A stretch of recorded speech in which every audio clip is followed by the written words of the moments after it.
What are some Rangers that carried their Power Ranger season? First, bruh, let me start off with Antonio from Samurai. Now, Samurai as a season has the whole fan base divided. We have people who think it's the greatest show of all time, and we have others who think this show is a sin against humanity. See, me personally, I think this show is just a very high tier mid, but I think we can all agree that Antonio is one of the best things to come out of that show. Besides the fact that he somehow managed to connect to the morphing grid with a flip phone, he's also a very fun and entertaining character to watch. Every single episode this dude was in, you always wonder, how is he surviving this shit? Like, he just goes through the most weirdest shit. Like in that one episode of Super Samurai where the Power Rangers swap souls with inanimate objects, he swapped souls with a living fish or a dead fish, I'm forgetting.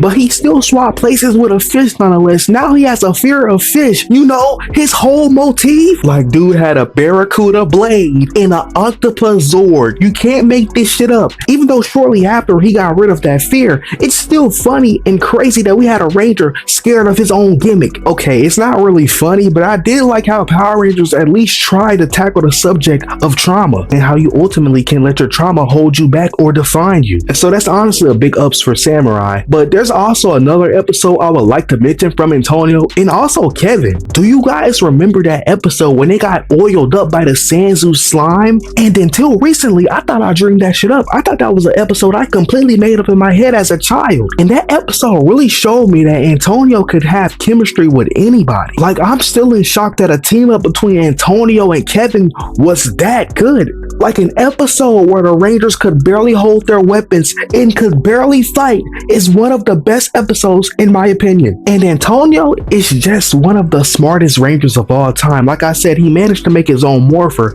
He somehow managed to connect to the morphing grid, program the black box, and he also learns how to use the symbol power of light and can also move at light speed. But to move on to the next Ranger, if you can count him as a Ranger, I personally do because he was on Orion's morpher, I have Robo Knight. Robo Knight literally put this team on his back since his debut. He was dead ass their get out of jail free card for most episodes. Whether that was him saving their lives or fixing their morphers, they could always rely on Robo Knight unless it's that one episode where he became evil and Troy had to go Super Saiyan and punch the shit out of him. And when Robo Knight eventually died, because you can see that coming from a mile away, I was actually kind of sad. Because what do you mean they killed off one of the best written characters in that show? Yes, the best written character in that show is a fucking robot. But let me know what y'all think.